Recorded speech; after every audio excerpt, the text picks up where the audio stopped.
मला भाऊ बूट pant T shirt घडी चष्मा शर्ट माहितीये का तुला कितीच आहे? मी टी शर्ट घालत नाही, पण हे टी शर्ट मी ह्या वेळेस आणलंय. हे टी शर्ट कमीत कमी 11,500 रुपयाचं, पॅन्ट 14,500ची, बाप. आणि चष्मा तर तुला माहितच आहे 2 लाखाचा वापरतो. का की याच्यात भोंगळे माणसं दिसते. आणि घडी तुला माहितीये का? ही घडी कितीची? 4 लाखाची. ही तुला तो ना कशाचा बी टायमिंग झाला तर तुला बोलून सांगते की तुमचा याचा टायमिंग झालाय, त्याचा टायमिंग झालाय, जेवायचा टायमिंग झालाय. आणि बूट तर तुला माहितच आहे, कंपनी बघी बूट 8,500चा आहे. 8.5 नाही, सॉरी,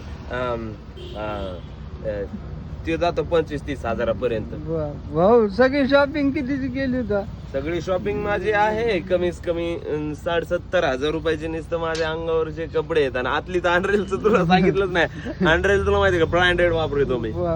अँड्रस्ट म्हणजे भाऊ कंपनीची. तू मॉल मधून शॉपिंग करत अशी? मॉल नाही, डायरेक्ट मोठ्या मॉल हे छोटे मोठे आहेत. मी ऑल मॉल मधून करतो. All mall, all mall. भाऊ तू मला दिसला होता तिथं मीना बाजारामध्ये 500 रुपयात सगळं आणलेलं होतं. ते ना मी ना माझे मित्रच ना, त्यांना छोटे मोठे गिफ्ट दिले तिथून त्या बाजारात. हे शर्ट तिथलंच होतं, हे बूट पण तिथं 100 रुपयाला द्यावं लागलं.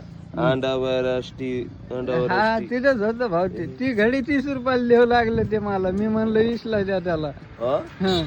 अरे त्या याच्या कॉपी आलेल्या, ते चष्मा 20 रुपयाला द्यावं लागलं ते. कॉपीत रे.